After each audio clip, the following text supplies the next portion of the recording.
HinKhoj word of the day harrowing।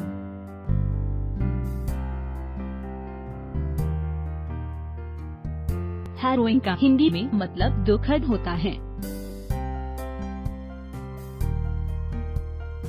harrowing adjective या विशेषण के रूप में। Synonyms of harrowing: appalling, agonizing, torturous, horrendous, tormenting, excruciating। Antonyms of harrowing: bearable, pleasing, reasonable, painless, endurable। Example: SC has appointed a panel to probe the harrowing arrest of former ISRO scientist Nambi Narayanan. उदाहरण: supreme court ने पूर्व इसरो वैज्ञानिक नाम्बी नारायणन की दुखद गिरफ्तारी की जांच के लिए एक पैनल नियुक्त किया है।